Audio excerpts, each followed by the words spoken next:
Histoire de Michael. Dans la dernière année de mes études universitaires, une rencontre fortuite dans un club animé au cœur de San Francisco a changé le cours de ma vie. Je célébrais avec mes amis quand j'ai renversé accidentellement mon verre sur une femme qui fêtait ses 21 ans. La femme s'appelait Laura, et après des excuses maladroites et l'avoir aidée à nettoyer, nous nous sommes retrouvés plongés dans une conversation captivante. C'était comme si le destin nous avait réunis comme deux aimants. Je suis Michael Davis, mais mes amis m'appellent Mike.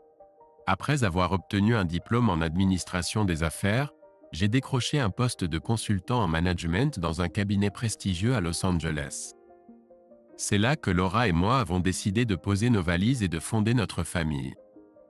Un an après notre rencontre fortuite, nous nous sommes mariés et avons accueilli notre premier enfant, un fils nommé Ethan, suivi d'une fille nommée Chloé. Notre relation était basée sur l'amour et le respect mutuel, et nous chérissions chaque moment passé ensemble. Laura, qui avait un diplôme en marketing, a mis sa carrière entre parenthèses pour se concentrer sur l'éducation de nos enfants. Quand elle a senti que le moment était venu, elle a exprimé le désir de réintégrer le monde du travail. Après de nombreuses discussions, nous avons convenu qu'elle occuperait un poste à temps partiel en tant qu'assistante marketing dans une entreprise locale. Les horaires de travail étaient flexibles et elle pouvait concilier ses responsabilités à la maison et au travail. Au fil des ans, notre vie de famille était idyllique. Je me concentrais sur ma carrière et Laura gérait le foyer et s'occupait de nos enfants. Notre vie amoureuse était régulière et empreinte d'une affection sincère. Nous n'avions jamais ressenti le besoin d'expérimenter ou de jouer de manière brutale. Notre amour était basé sur le respect et des sentiments profonds et sensuels l'un pour l'autre. Laura n'appréciait pas particulièrement certains actes intimes, mais elle se prêtait au jeu à l'occasion. Je ne l'ai jamais pressée car j'étais satisfait de notre vie et je chérissais notre relation. Laura était toujours attentionnée et affectueuse, me couvrant de baisers, d'étreintes et de gestes tendres. Nos amis nous taquinaient souvent en disant que notre affection ne durerait pas, mais après une décennie de mariage, ils reconnaissaient le lien unique que nous partagions. Quand Ethan et Chloé étaient adolescents, le poste à temps partiel de Laura dans l'entreprise de marketing s'est transformé en un poste à temps plein de directrice marketing. Le travail était exigeant et nécessitait des heures supplémentaires, mais elle était enthousiaste à l'idée de prendre plus de responsabilités et d'avoir un plus grand impact. Les horaires de travail étaient toujours flexibles et elle pouvait ajuster son emploi du temps pour répondre aux besoins de nos enfants. Alors que la carrière de Laura s'épanouissait, elle s'est retrouvée à travailler étroitement avec le PDG de l'entreprise, un homme nommé Thomas qui avait une dizaine d'années de plus qu'elle. Thomas était marié et avait 3 enfants, mais lui et Laura ont développé un lien étroit en travaillant ensemble pour faire croître l'entreprise. Laura parlait souvent en bien de Thomas et de l'orientation qu'il lui fournissait, et je lui faisais entièrement confiance. Un soir, j'étais à la maison avec Ethan et Chloé pendant que Laura travaillait tard au bureau. J'ai reçu un appel de Thomas, qui m'a informé que Laura allait recevoir un prix pour son travail exceptionnel lors d'un banquet à venir, et que toute notre famille était invitée. J'étais ravi d'apprendre la nouvelle et l'ai immédiatement partagée avec Ethan et Chloé, qui étaient tout aussi excités. Alors que le jour du banquet approchait, Laura était nerveuse et impatiente à l'idée de sa présentation à venir. Elle a passé d'innombrables heures à se préparer et à répéter, et j'ai fait de mon mieux pour la soutenir et apaiser ses nerfs. Le soir du banquet, Laura était rayonnante dans une robe mi-longue avec un dos élégamment découpé qui mettait en valeur sa silhouette élancée. Malgré la trentaine passée, elle dégageait une séduction et un charme qui me faisaient me sentir incroyablement chanceux d'être son mari. Avant l'arrivée de la limousine pour emmener Laura au banquet, Ethan, Chloé et moi l'avons enlacée et lui avons souhaité bonne chance pour sa présentation. Avec 2 heures pour nous préparer, nous nous sommes apprêtés et nous nous sommes dirigés vers le lieu de l'événement. Environ 30 minutes avant la présentation de Laura, un hôte nous a accueillis et nous a escortés à une table près de l'avant de la scène avec une vue dégagée sur le podium. Nous avons été traités comme des VIP, et tous ceux que nous avons rencontrés étaient amicaux et accueillants. Alors que les lumières de la salle de banquet s'éteignaient et que le projecteur éclairait la scène, mon cœur battait la chamade d'anticipation et de fierté.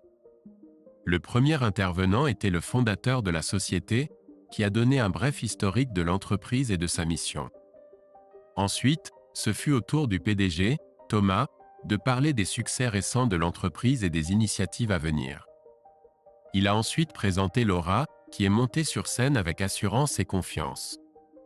La présentation de Laura était impeccable. Elle a détaillé les campagnes marketing qu'elle avait menées et leur impact sur les résultats de l'entreprise. Elle a également exposé les stratégies marketing futures qu'elle prévoyait de mettre en œuvre pour assurer une croissance et un succès continu. Après environ 10 minutes, elle a conclu sa présentation et a rendu le micro à Thomas. Mais avant qu'elle ne quitte la scène, Thomas lui a pris la main et l'a rapprochée. « Mesdames et messieurs, a-t-il commencé, avant que Laura ne quitte la scène, j'aimerais dire quelques mots. Au cours des dernières années, Laura et moi avons travaillé étroitement ensemble et elle est devenue une partie intégrante de cette entreprise et de ma vie professionnelle. Je crois vraiment que sans elle, nous n'aurions pas atteint les succès qu'elle vient de décrire. C'est avec un grand honneur que je remets à Laura notre plus haute récompense, le prix d'excellence en marketing. » Alors que l'audience éclatait en applaudissements, les yeux de Laura se remplirent de larmes de joie et de gratitude. Elle a accepté le prix et un chèque de 25 000 $, a serré Thomas dans ses bras, puis s'est tournée vers l'auditoire. Plus petit que Speak, plus grand que « Merci beaucoup », a-t-elle dit, la voix tremblante d'émotion. Plus petit que Break Time égale 2S, plus grand que plus petit que Speak, plus grand que. Je suis tellement reconnaissante pour ce prix et pour l'opportunité de travailler avec une équipe aussi incroyable. Merci à tous pour votre soutien et vos encouragements.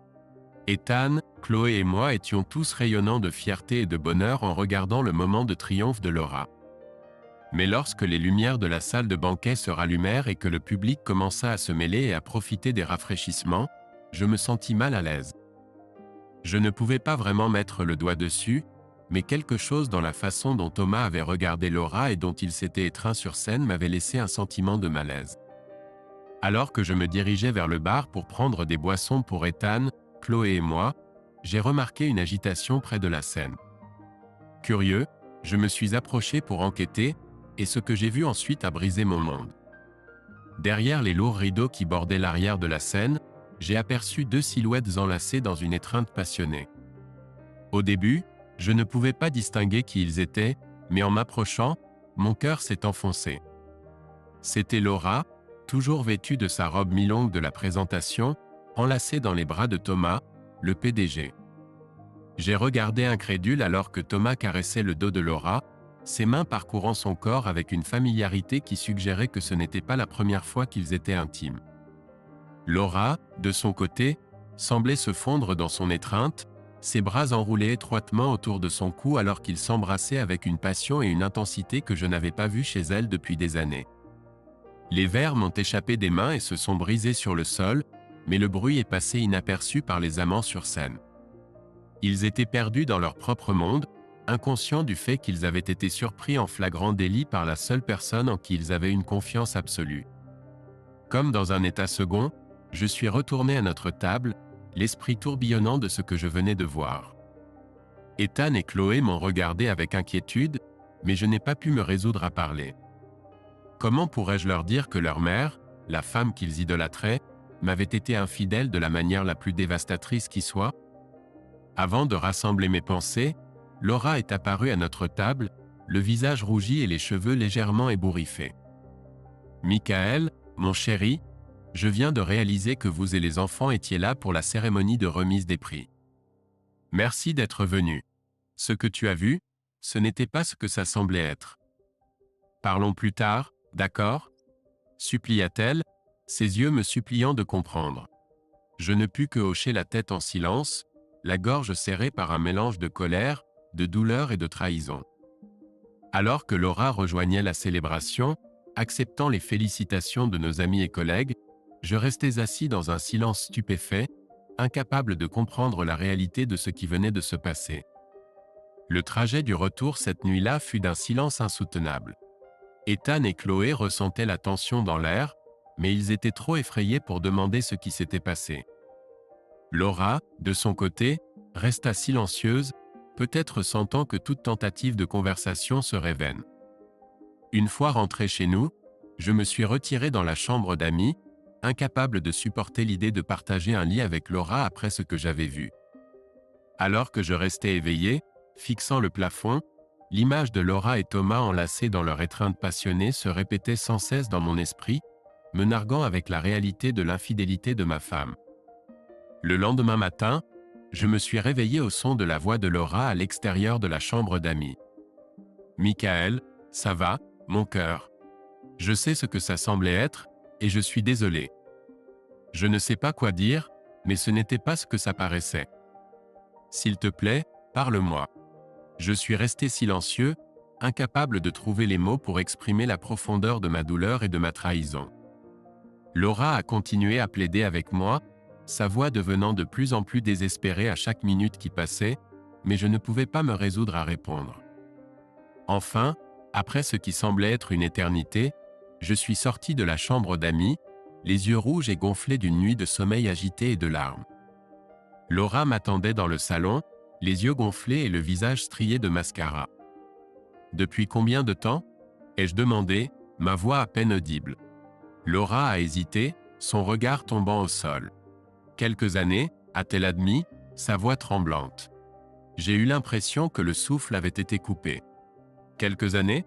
Comment avait-elle pu entretenir une liaison pendant si longtemps sans que je le sache ?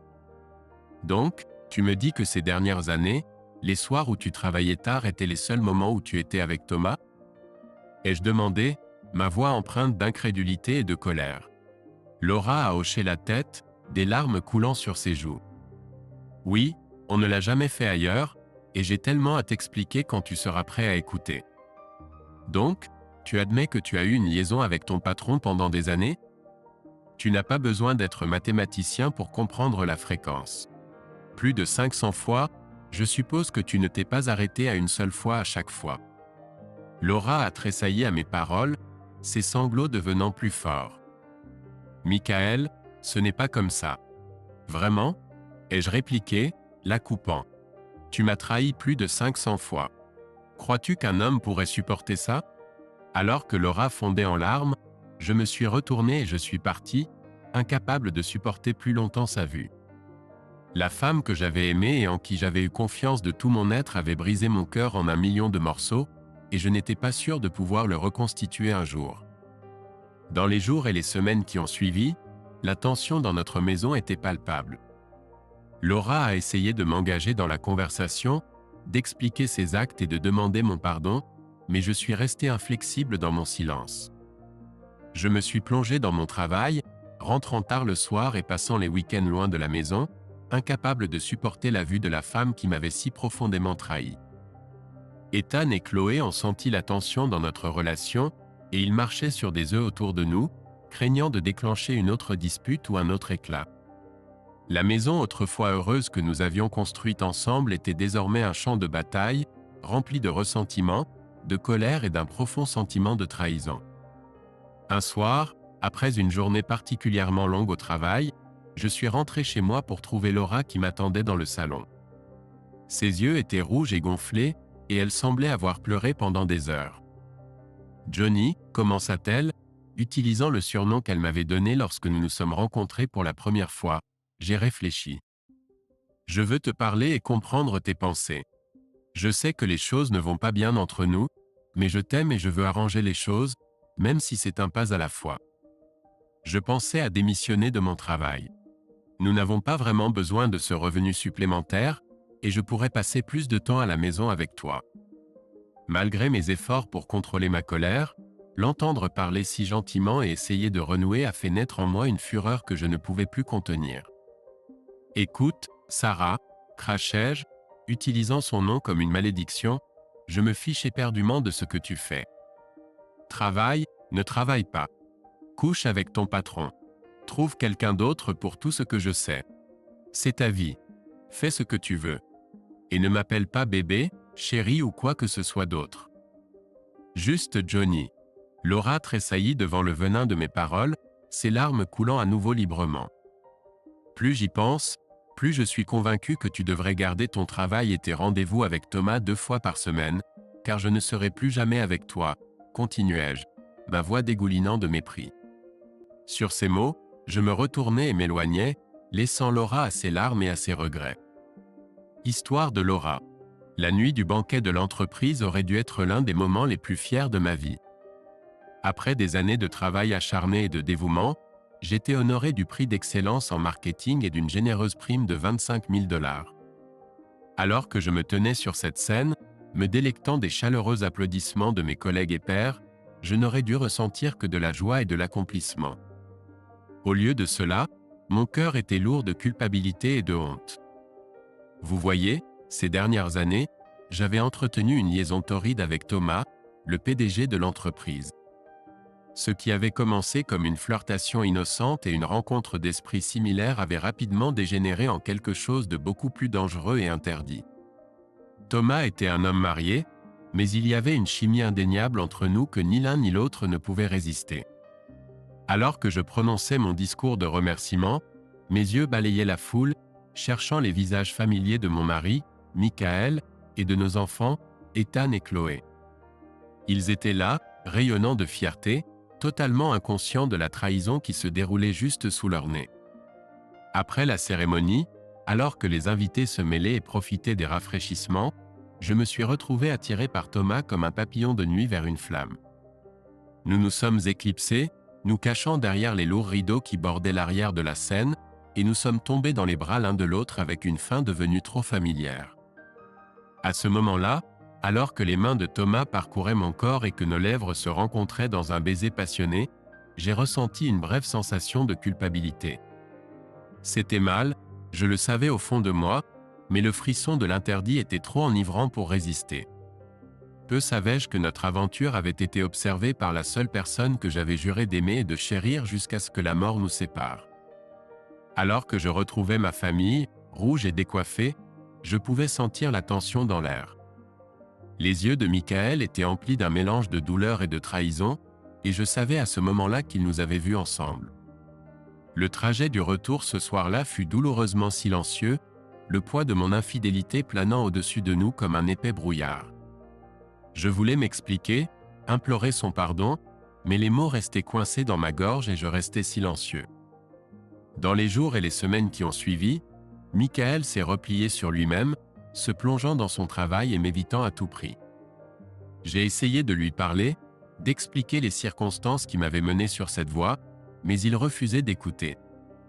La vérité était que mon aventure avec Thomas avait commencé de manière innocente.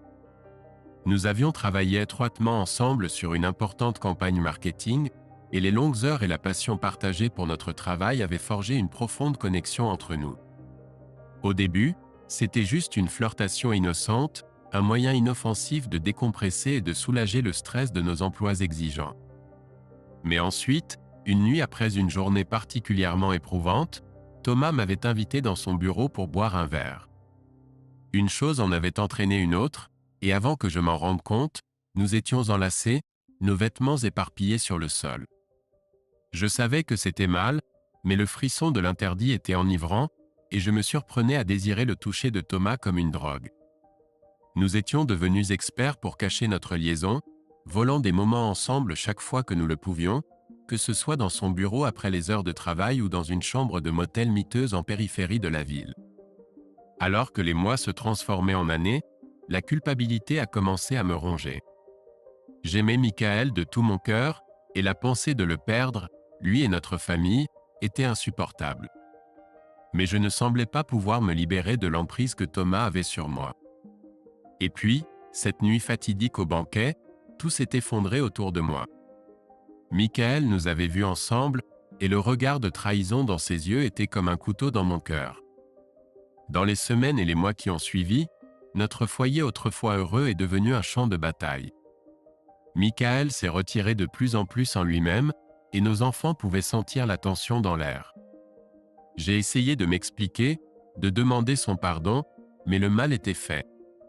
Enfin, un soir, j'ai rassemblé le courage d'aborder Michael et de lui suggérer que je démissionne. Peut-être que si j'éliminais la tentation de Thomas de ma vie, nous pourrions commencer à reconstruire notre relation. Mais la réponse de Michael a été comme une gifle. « Écoute, Sarah, cracha-t-il, utilisant mon nom comme une malédiction, Je me fiche éperdument de ce que tu fais.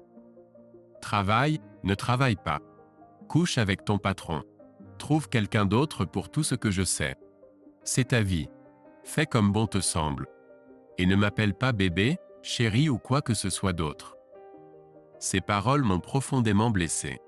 La confiance avait été brisée, et aucun nombre d'excuses ou de promesses ne pourrait jamais arranger les choses. Alors que je regardais Michael s'éloigner, me laissant à mes larmes et à mes regrets, j'ai réalisé le véritable coup de ma trahison. J'avais jeté l'amour et la confiance de l'homme qui avait été mon partenaire, mon meilleur ami et le père de mes enfants, tout ça pour un instant fugace de passion et d'excitation. Histoire de Michael. Les semaines et les mois qui ont suivi ma découverte de l'infidélité de Laura ont été parmi les plus sombres et les plus douloureux de ma vie. La femme que j'avais aimée et en qui j'avais eu confiance de tout mon être m'avait trahi de la manière la plus dévastatrice imaginable, et les blessures étaient profondes. Alors que je me retirais de plus en plus en moi-même, enfouissant ma douleur dans mon travail et évitant Laura à tout prix, je pouvais voir les conséquences sur nos enfants, Ethan et Chloé. Ils marchaient sur des œufs autour de nous, leur rire autrefois insouciant remplacé par une tension palpable et un malaise. Mon cœur se brisait de les voir pris dans la tourmente de notre mariage qui s'effondrait, leurs yeux innocents emplis de confusion et de tristesse. Ils ne comprenaient pas ce qui s'était passé entre leurs parents, et ils ne méritaient pas d'être des dommages collatéraux dans notre guerre. Dans ces moments sombres, alors que je restais éveillé la nuit, hanté par l'image de Laura dans les bras de Thomas, je me suis retrouvé à remettre en question tout. Comment avait-elle pu me faire ça, à notre famille? Comment avait-elle pu jeter des années d'amour et d'engagement pour un instant fugace de passion? Mais alors que la colère et la douleur commençaient à s'apaiser, remplacées par une douleur sourde de résignation, j'ai réalisé que je ne pouvais pas continuer sur cette voie de l'autodestruction. Autant Laura m'avait blessé, je l'aimais toujours, et plus importante encore, j'aimais nos enfants plus que tout au monde. C'est alors que j'ai pris une décision qui allait finalement façonner le cours de l'avenir de notre famille. Un soir, après un autre dîner tendu et silencieux, j'ai pris Laura à part et lui ai suggéré de chercher une thérapie familiale. Au début, elle m'a regardé avec un mélange de surprise et d'espoir, mais j'ai pu voir l'hésitation dans ses yeux. « Michael, je ne sais pas si c'est une bonne idée », commença-t-elle, sa voix tremblante. « Après tout ce qui s'est passé, je ne suis pas sûr qu'il reste quelque chose à sauver. » Mais j'étais résolu. « Laura, ce n'est plus seulement à propos de nous, » ai-je dit, ma voix ferme mais douce. « C'est à propos d'Ethan et Chloé. Ils méritent de grandir dans un environnement aimant et bienveillant, et je ne laisserai pas nos erreurs les priver de cela. » Les yeux de Laura se sont remplis de larmes, et elle a lentement acquiescé, sa main tendue pour saisir la mienne. « Tu as raison, » murmura-t-elle. « Pour les enfants, nous devons essayer. » Et ainsi, avec un pas hésitant, nous avons entrepris le long et ardu chemin de la thérapie familiale. Au début, les séances étaient tendues et chargées émotionnellement. Laura et moi étions assis aux extrémités opposées du canapé, nos corps tournés l'un loin de l'autre, pendant que le thérapeute nous encourageait doucement à nous ouvrir sur nos sentiments et les événements qui nous avaient menés à ce point. C'était douloureux, remuant les souvenirs de la trahison de Laura et de la douleur et de la colère qui m'avaient consumé par la suite. Mais au fil des semaines, et alors que nous avons lentement commencé à dévoiler les couches de notre douleur, quelque chose a changé. J'ai réalisé que, autant Laura m'avait blessé, elle restait la femme dont j'étais tombé amoureux il y a toutes ces années. Sous la culpabilité et la honte, je pouvais entrevoir les lueurs de la personne que j'avais connue autrefois, la femme gentille, compatissante et aimante qui avait conquis mon cœur dès le moment où nous nous sommes rencontrés. Et alors que nous plongions plus profondément dans les causes profondes de son aventure, j'ai commencé à comprendre les pressions et les insécurités qui l'avaient poussée dans les bras de Thomas. Cela n'excusait pas ses actes, mais cela m'aidait à la voir comme un être humain imparfait, plutôt que le monstre que j'avais imaginé dans mon esprit. Lentement, timidement, nous avons commencé à reconstruire la confiance et l'intimité qui avaient été brisées par son infidélité. Ce n'était pas facile, il y avait des revers et des moments de doute, des moments où la douleur semblait trop vive et les blessures trop fraîches pour guérir. Mais à travers tout cela, notre amour pour Ethan et Chloé restait la force motrice qui nous faisait avancer. Nous pouvions voir le soulagement dans leurs yeux alors que la tension dans notre foyer commençait à se dissiper, remplacée par des moments de rire et de véritable connexion. Au fil des mois, et alors que nos séances de thérapie familiale devenaient moins fréquentes, je me suis surpris à regarder Laura avec un regard nouveau. La colère et le ressentiment s'étaient estompés, remplacés par un profond amour et un respect pour la femme qui avait choisi de se battre pour notre famille, même quand il aurait été plus facile de partir. Ce n'était pas une fin de conte de fées. Les cicatrices de sa trahison seraient toujours là, un rappel de la fragilité de la confiance et de l'importance de chérir ce que nous avons. Mais en voyant Ethan et Chloé grandir en jeunes adultes heureux et bien ajustés, je savais que notre décision de chercher de l'aide avait été la bonne. En fin de compte, c'était notre amour pour nos enfants qui nous avait sauvés, un amour si puissant et durable qu'il avait la force de guérir même les blessures les plus profondes. Et en regardant dans les yeux de Laura, je ne voyais pas seulement la femme dont j'étais tombé amoureux il y a toutes ces années, mais aussi une partenaire et une amie qui avait combattu à mes côtés pour préserver la chose la plus précieuse que nous avions, notre famille. Épilogue. Au fil des années, Mike et Laura ont fait de leur mieux pour tourner la page sur l'infidélité qui avait secoué leur mariage. Ils ont vendu leur ancienne maison, avec ses souvenirs de trahison et de chagrin, et ont déménagé dans une nouvelle maison dans un quartier calme. C'était un nouveau départ, une chance de reconstruire leur vie et leur amour. Pendant un certain temps, les choses semblaient bien se passer. Mike et Laura ont travaillé dur pour raviver l'étincelle qui les avait autrefois réunis, et ils ont trouvé du réconfort dans les plaisirs simples de la vie, partager un repas, se promener, rire d'une blague idiote. Ils ont même commencé une thérapie de couple, espérant guérir les blessures qui persistaient sous la surface. Mais malgré ses promesses à Mike, Laura se retrouva irrésistiblement attirée par Thomas. Elle se disait que c'était juste une flirtation inoffensive, un moyen de se sentir vivante et désirée dans un monde qui semblait souvent terne et prévisible. Elle savait que c'était mal, mais elle ne pouvait pas s'en empêcher. Ainsi, lorsque Thomas l'appela un jour et lui demanda de le retrouver dans un hôtel à proximité, elle n'hésita pas. Elle dit à Mike qu'elle sortait avec des amis, et elle se rendit à l'hôtel avec un mélange d'excitation et de culpabilité qui la tiraillait. C'était une erreur, bien sûr. Un moment de faiblesse qui aurait des conséquences graves. Mais dans l'ardeur du moment, avec les mains de Thomas sur son corps et ses lèvres sur les siennes, elle ne pouvait penser à rien d'autre. Pendant un certain temps, Laura parvint à garder son aventure avec Thomas secrète. Elle veillait à effacer ses traces, supprimant les messages textes et s'assurant de ne jamais être vue avec lui en public. Mais plus elle mentait, plus elle sentait qu'elle s'éloignait de Mike et de la vie qu'ils avaient construite ensemble. Et puis, un jour, tout s'effondra. Mike était rentré tôt du travail, de manière inattendue, et il trouva Laura dans le jardin avec Thomas. Laura était à genoux, satisfaisant son ancien patron, et Mike resta là, figé par le choc et l'incrédulité. C'était une scène qui serait gravée à jamais dans la mémoire de Mike, la vue de sa femme avec un autre homme, le son de ses gémissements, la réalisation que tout ce en quoi il croyait concernant leur mariage était un mensonge. Merci d'avoir regardé cette vidéo.